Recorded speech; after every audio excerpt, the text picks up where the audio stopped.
Hello friends, आज एक important topic cover करेंगे हम लोग सोनम वांगचुक को लेकर के। इन्होंने अभी रिसेंटली क्लाइमेट फास्ट शुरू किया है। 5 दिन हो गए, हम 1-2 दिन पहले ये टॉपिक कवर करने वाला था लेकिन हो नहीं पाया। तो आज हम लोग इस बारे में देखेंगे। इन्होंने कुछ और भी चीज़ें इस टॉपिक से रिलेट करती है, क्योंकि 6 शेड्यूल की इन्होंने बात की है और भी कुछ 1-2 वहाँ पे क्या एग्जिस्टिंग लद्दाख में कोई इस तरह की बॉडी है, एग्जिस्टिंग संवैधानिक संस्था जो कि वहाँ के कल्चर को, वहाँ के लैंड को, बाकी और ग्लेशियर्स को प्रिजर्व करने के लिए काम करती है। तो वो सब बातें भी इसमें डिस्कस करेंगे।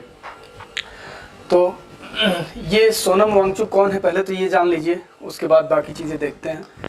सोनम वांगचुक ये वही है जो 3 इडियट्स में आमिर खान ने जिसका किरदार निभाया था, इन्हीं के जीवन से वो इंस्पायर्ड था, सोनम वांगचुक के ही।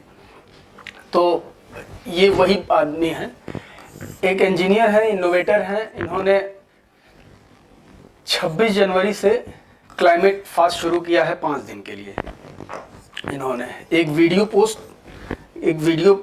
5 मिनट का बना करके इन्होंने पोस्ट किया प्राइम मिनिस्टर मोदी को कि everything is not going well in Ladakh, मतलब all is not well in Ladakh, वो करके। उसके बाद इन्होंने शुरू किया 26 जनवरी को। कल इन्होंने उसको ब्रेक किया फास्ट को। इनका पहले जो प्लान था ये क्लाइमेट फास्ट का, वो खारदुंगला पास है। खारदुंगला पास दुनिया की सबसे ऊंची ऐसी पास है जहां पे आप मोटरेबल कोई व्हीकल लेकर के जा सकते हैं। कई बार मूवी वगैरह की शूटिंग में आप जो देखे होंगे कि गाड़ी बीच से जा रही है, दोनों तरफ बहुत बड़े बड़े ग्लेशियर्स दिखते हैं, तो वो इसी जगह का है, खरदुंगा पास का है। 18,000 फीट ऊंचाई पे है और नॉर्मल टेम्परेचर यहाँ पे -40 डिग्री सेल्सियस के आसपास होता है। ऐसी जगह पे उन्होंने सोचा था क्लाइमेट फास्ट करेंगे, लेकिन बहुत ज़्यादा हेवी जो स्नोफॉल के कारण वहाँ पे नहीं जा पाए और कुछ एडमिनिस्ट्रेशन ने भी उनको रोका। इस वजह से वहाँ न जा करके इन्होंने हियाल के डायरेक्टर हैं, Himalayan institute of alternative Ladakh के ये डायरेक्टर हैं, एक इंस्टीट्यूट एस्टेब्लिश किया हुआ इन्होंने। तो वहाँ पे ही उन्होंने ओपन ग्राउंड में रूफ टॉप पे, मतलब घर के अंदर नहीं, घर के बाहर इन्होंने 5 दिन का क्लाइमेट फास्ट रखा।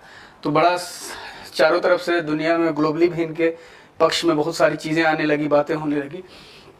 इनको रमन मैग्सेसे अवार्ड भी मिल चुका है 2008 में, जिसे एशिया का नोबेल प्राइज भी कहा जाता है। जो कि अभी हमने बात किया, एक फिक्शनल कैरेक्टर 3 इडियट मूवी में इनका रोल जो प्ले किया है आमिर खान ने।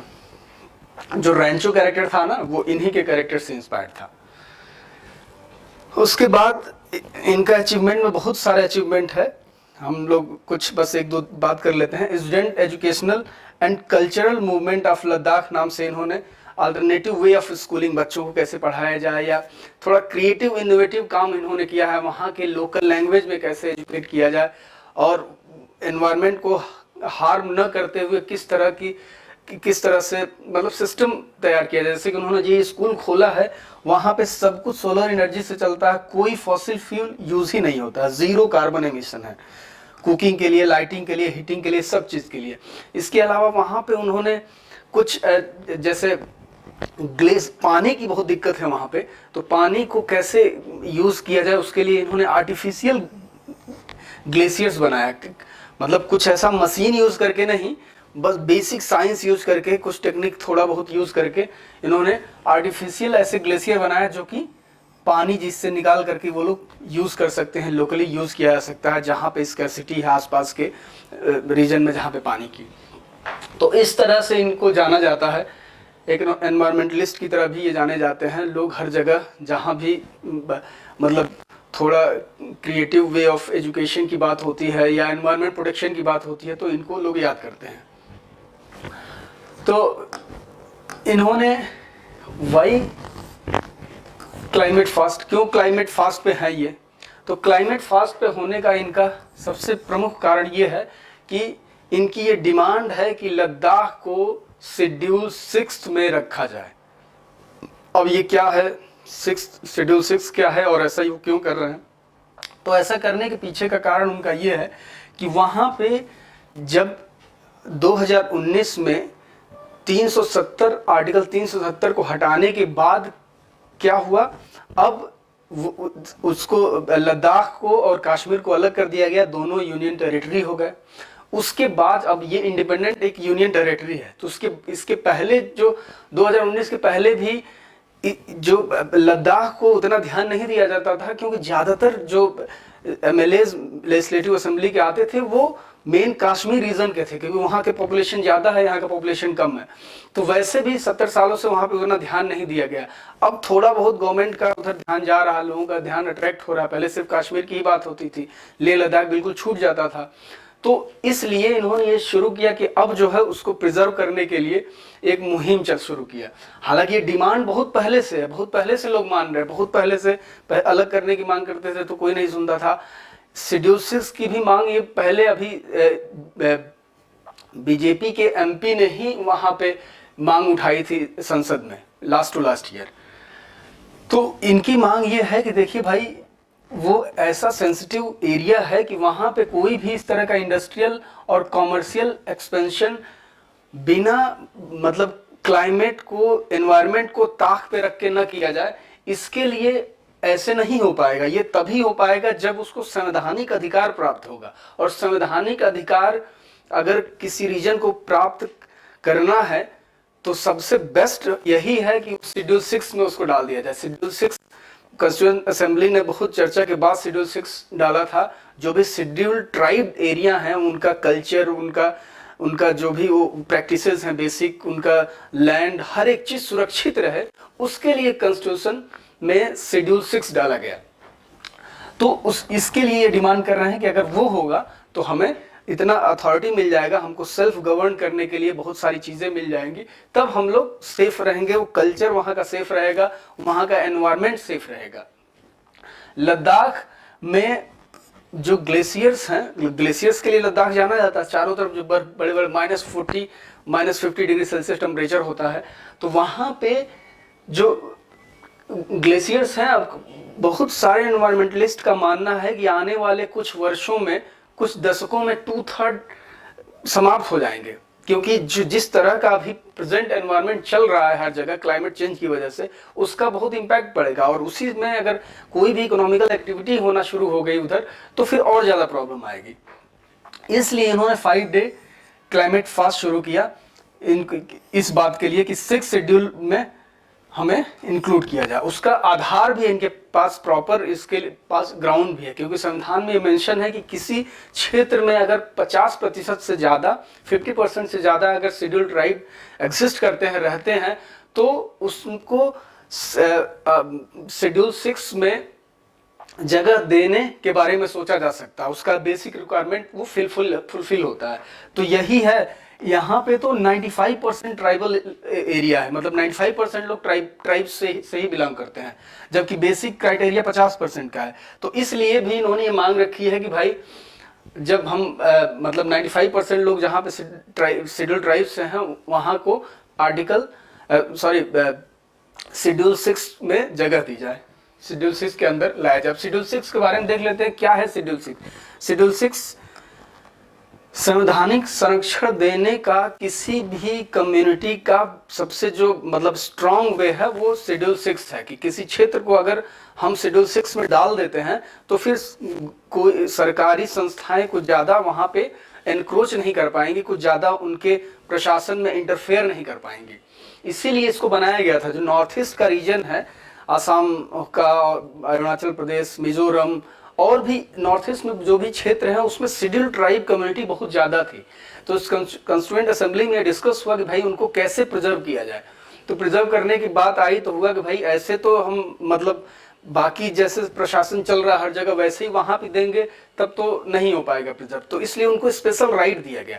तो उसके लिए शेड्यूल 6 जोड़ा गया। उन शेड्यूल 6 में उन क्षेत्र को देखा गया, स्पेसिफाई किया गया कौन कौन से रीजन है, और उनको स्पेशल राइट दिया गया। स्पेशल राइट इस तरह से कि भाई वो अपना सेल्फ गवर्नेंस कर सके, गवर्नमेंट ज़्यादा उनके बीच कोई इंटरफेरेंस ना करे। तो उससे रिलेटेड देख लेते हैं 1-2 पॉइंट क्या है शेड्यूल 6 में। प्रोटेक्ट ट्राइबल पॉपुलेशन, और उनको ऑटोनॉमी प्रोवाइड करने के लिए जो भी वो लोकल बॉडीज हैं अपना, उसको जो लोकल बॉडी होती है उनको क्या बोलते हैं, autonomous district council. Autonomous district council, ADC बोलते हैं। ये ऐसी चीज़ है जैसे कि विधानसभा हो गया, लोकसभा हो गया, वहाँ पे एक लोकल लेवल पे वहाँ का समझ जाइए विधानसभा है, वहाँ का लोकसभा है। इस तरह की चीज़ है कि वो कुछ नियम बनाएगी, वो कुछ कानून बनाएगी और वही उस डिस्ट्रिक्ट में या उस क्षेत्र में, उस ट्राइब के क्षेत्र में वही नियम चलेगा। और इसको ऐसा नहीं है कि कोई बदल सकता है, बदल नहीं सकता है, क्योंकि संविधान के द्वारा ही उसको दिया गया अथॉरिटी ये बनाने का। ठीक है, तो ये है। और इस टोटल भारत में 10 ऑटोनॉमस काउंसिल हैं और 10 ऑटोनॉमस डिस्ट्रिक्ट काउंसिल 10 हैं। 3 असम में है, त्रिपुरा में है, मिजोरम में है, मेघालय में है। यही 4 स्टेट्स का नाम मेंशन है शेड्यूल 6। जब आप देखेंगे तो उसमें 4 स्टेट्स का नाम मेंशन है कि दीज स्टेट्स में ये आते हैं शेड्यूल 6 में और उनको संवैधानिक संरक्षण प्राप्त है। 3 आसाम में है, 3 मेघालय में है, 3 मिजोरम में है, 1 त्रिपुरा में है एडीसी। ठीक है ना। उसके बाद इनको जो स्पेशल प्रोविजन प्रोवाइड किया गया है आर्टिकल 244 और 275(1) में मिला है। ये पूछ देता है एग्जाम में बहुत बार कि आर्टिकल 244(2) किसके बारे में है, तो शेड्यूल 6 की बात करता है। स्पेशल शेड्यूल ट्राइब के लिए स्पेशल राइट्स की बात करता है 244C और 275(1). तो इसके अंदर ये लोग चाहते हैं कि लद्दाख को जगह मिल जाए जिससे कि वहाँ का एनवायरनमेंट हो या वहाँ का कल्चर हो या वहाँ का लैंग्वेज हो, वहाँ के लोग हो, वहाँ का जमीन, सब कुछ सुरक्षित हो जाए। अब क्या वहाँ पे कोई अभी ही एग्जिस्टिंग बॉडी है इस तरह की जो काम इन सब चीज़ों को लेकर के करती है? क्योंकि हर एक चीज़ के लिए किसी को स्पेशल राइट देना कोई बहुत बुद्धिमानी की बात नहीं है, क्योंकि हर जगह तुरंत उस तरह के मुद्दे उठने लगेंगे। तो वो बात भी है। उसके अलावा कि क्या कोई एग्जिस्टिंग चीज़ है वहाँ पे, तो लद्दाख ऑटोनॉमस हिल डेवलपमेंट काउंसिल है वहाँ पे पहले से, जो कि इन सब को लेकर के ही काम करती है। LASDC। लेकिन क्या है, जो भी इस तरह की बॉडीज होती हैं उनमें इतनी शक्ति नहीं होती है जितना कि अगर शेड्यूल 6 में मिल जाए तो वो आप अपने हिसाब से सब कुछ मैनेज कर सकते हैं। इसमें इतनी शक्ति नहीं होती कि कुछ ऐसा लेजिस्लेट करे और उसको एग्जीक्यूट करा सके, क्योंकि ऐसा पावर नहीं है। इसीलिए ये उतना ज़्यादा सक्सेसफुल नहीं रहा LAHDC। तो इसके एग्जिस्ट मतलब ये है आज, इसके बावजूद भी 6 शेड्यूल में लद्दाख को डाला जाए इसकी बात शुरू हो गई, इसीलिए क्योंकि ये इफेक्टिव नहीं है, क्योंकि इसके पास उतनी अथॉरिटी नहीं है। जब कोई किसी चीज को संवैधानिक दर्जा मिल जाता है तो उसके पास बहुत अथॉरिटी होती है, गवर्नमेंट का उस तरह का इंटरफेरेंस नहीं हो पाता है।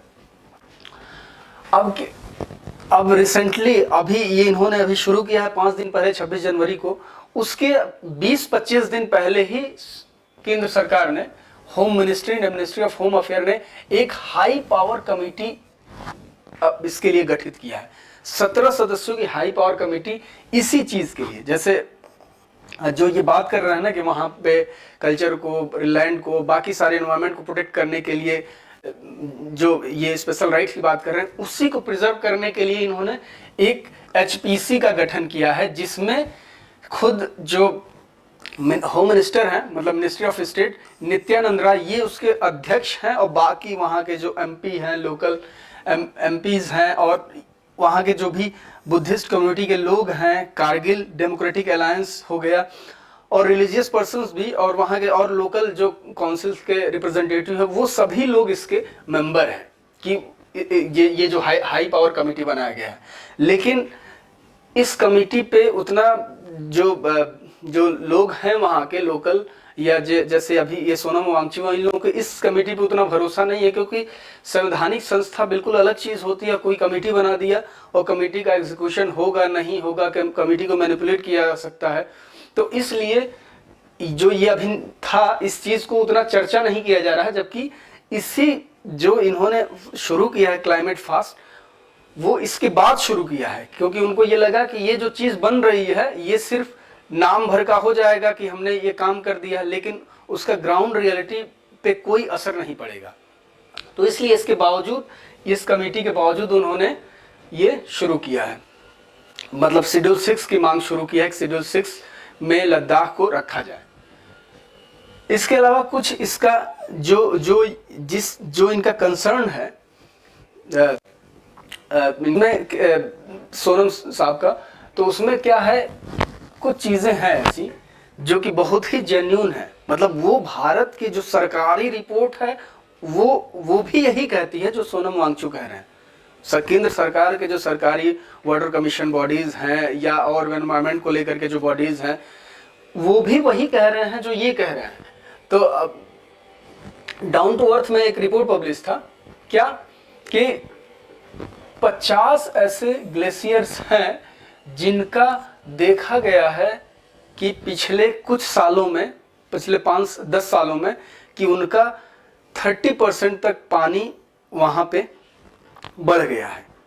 तो पानी कैसे बढ़ेगा, ग्लेशियर्स पिघलेंगे तभी बढ़ेगा ना। तो ये सब एनवायरनमेंट के कारण हो रहा है, एनवायरनमेंट में जो चेंजेस हो रहे हैं उसके कारण हो रहा है।